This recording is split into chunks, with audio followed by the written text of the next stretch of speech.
कभी ऐसा लगा है जैसे कोई आपके सोचने समझने की डोर अपने हाथ में लेके बैठा है, जैसे आपके फैसले आपके अपने नहीं हैं। आप इसे दिमाग का वहम समझकर भूल सकते हैं, पर अगर ऐसा ना हो तो, अगर वाकई कोई आपको अपने हिसाब से नाचने पर मजबूर कर रहा हो, डार्क साइकोलॉजी की दुनिया में आपका स्वागत है। यह दुनिया जहां इंसानी दिमाग एक खेल का मैदान है और उसकी कमजोरियां हेरफेर के हथियार। आज के समय में जब हर तरफ जानकारी का अंबार है और हमेशा कनेक्टेड रहते हैं, डार्क साइकोलॉजी के तरीके पहले से कहीं ज्यादा काम कर रहे हैं। ये परछाई में छुपकर अनजान लोगों के कानों में फुसफुसाते रहते हैं। मार्केटिंग के तरीकों से लेकर निजी रिश्तों तक हेरफेर की कला हर जगह फैली हुई है। क्या आप इसके राज जानने के लिए तैयार हैं? सवाल यह है कि आप कठपुतली बनना चाहते हैं या कठपुतली चलाने वाले। फिलहाल चुनाव आपके हाथ में है, लेकिन खबरदार, इस दुनिया में जितना ज्यादा घुसोगे, चीजों को देखने का नजरिया बदलता जाएगा और बदलता ही जाएगा। खेल खेलना है तो उसके नियम भी जानने पड़ेंगे।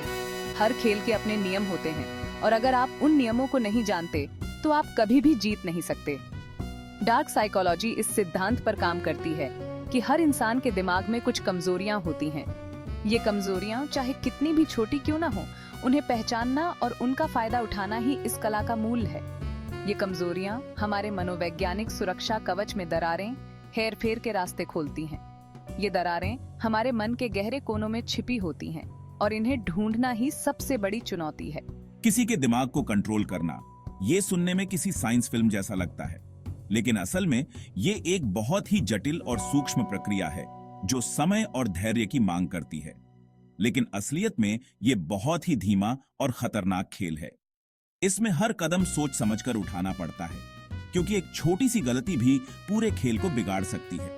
इसमें किसी के आत्मविश्वास, खुद पर भरोसे को धीरे धीरे खत्म किया जाता है, जब तक वो आपके हिसाब से चलने को तैयार ना हो जाए। ये प्रक्रिया इतनी धीमी होती है कि व्यक्ति को खुद भी पता नहीं चलता कि वो कब और कैसे बदल गया। किसी को मनाना एक सीधा तरीका है। इसमें भाषा, बॉडी लैंग्वेज और भावनाओं का इस्तेमाल करके किसी के विचारों या व्यवहार को बदला जाता है। ये एक कला है जिसमें माहिर होने के लिए अभ्यास और अनुभव की जरूरत होती है। इसमें भाषा, बॉडी लैंग्वेज और भावनाओं का इस्तेमाल करके किसी के विचारों या व्यवहार को बदला जाता है। सही शब्दों का चयन और सही समय पर उनका उपयोग ही इस कला की कुंजी है।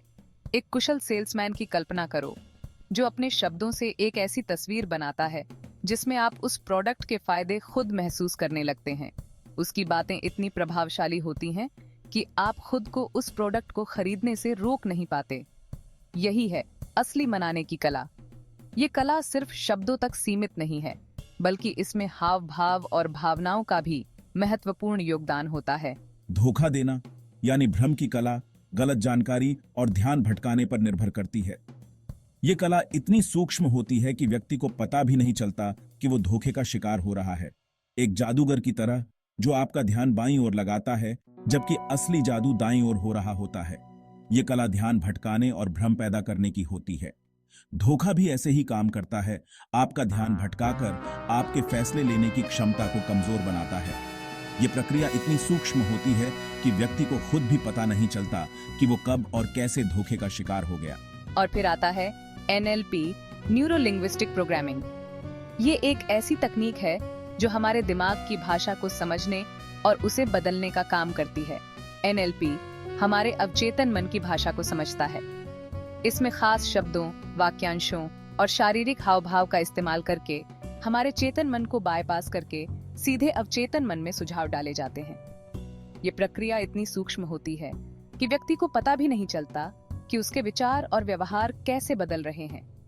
इसमें खास शब्दों, वाक्यांशों और शारीरिक हाव-भाव का इस्तेमाल करके हमारे चेतन मन को बायपास करके सीधे अवचेतन मन में सुझाव डाले जाते हैं।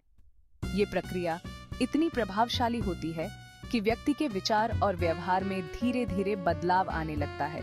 ये तो कुछ ही हथियार हैं जो एक मास्टरमाइंड के पास होते हैं।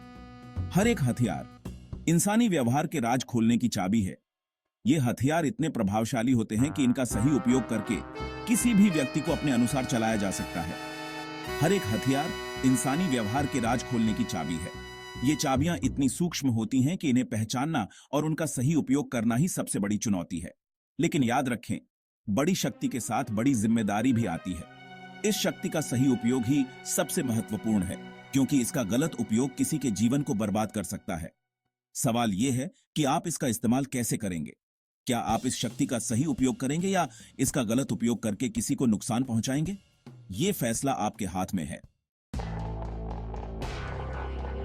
धोखा एक मास्टरमाइंड का सबसे बड़ा हथियार है। यह एक ऐसा उपकरण है जो किसी भी स्थिति को अपने पक्ष में मोड़ सकता है। ये खुद को हानि रहित, यहाँ तक कि भरोसेमंद दिखाने की कला है, जबकि असलियत में आप अपने हिसाब से सब कुछ करवा रहे होते हैं। ये एक जटिल खेल है जिसमें हर चाल को सावधानी से चलना पड़ता है। इसका एक आम तरीका है मिररिंग। यह तकनीक बहुत ही प्रभावी होती है। सामने वाले की बॉडी लैंग्वेज, बोलने का तरीका, यहाँ तक कि सांस लेने की गति की नकल करके एक मास्टरमाइंड अपनापन और नजदीकी का एहसास पैदा करता है। यह एक मनोवैज्ञानिक चाल है जो लोगों को आपके प्रति आकर्षित करती है। आपको लगता है कि आपको समझा जा रहा है, आपका ख्याल रखा जा रहा है, और इसीलिए आप उनके प्रभाव में आसानी से आ जाते हैं। यह एक जाल है जिसमें फंसना बहुत आसान है। एक और खतरनाक हथियार है गैसलाइटिंग। यह मानसिक नियंत्रण का एक रूप है। इस तरीके में आपके मन में शक के बीज बोए जाते हैं, जिससे आप खुद अपने ऊपर शक करने लगते हैं। यह आपके आत्मविश्वास को धीरे धीरे खत्म कर देता है, जिससे आप खुद अपने ऊपर शक करने लगते हैं। यह एक धीमी प्रक्रिया है, लेकिन बहुत ही प्रभावी होती है। कल्पना कीजिए कि आपका पार्टनर लगातार आपकी बातों को नकारे, आपको ये यकीन दिलाए कि आपकी याददाश्त कमजोर हो रही है या आपके एहसास बेबुनियाद हैं। आपको ये यकीन दिलाए कि आपकी याददाश्त कमजोर हो रही है या आपके एहसास बेबुनियाद हैं। यह आपको मानसिक रूप से कमजोर बना देता है या आपके एहसास बेबुनियाद हैं। समय के साथ ये लगातार शक आपका आत्मविश्वास तोड़ने लगता है और आप हर बात के लिए अपने मास्टरमाइंड पर निर्भर हो जाते हैं। यह एक खतरनाक स्थिति है। समय के साथ ये लगातार शक आपका आत्मविश्वास तोड़ने लगता है और आप हर बात के लिए अपने मास्टरमाइंड पर निर्भर हो जाते हैं। यह एक खतरनाक स्थिति है। डर, यह भी एक ऐसा हथियार है जो किसी को भी अपने काबू में कर सकता है। यह एक बहुत ही पुराना और प्रभावी तरीका है, चाहे वो डर असली हो या बनावटी।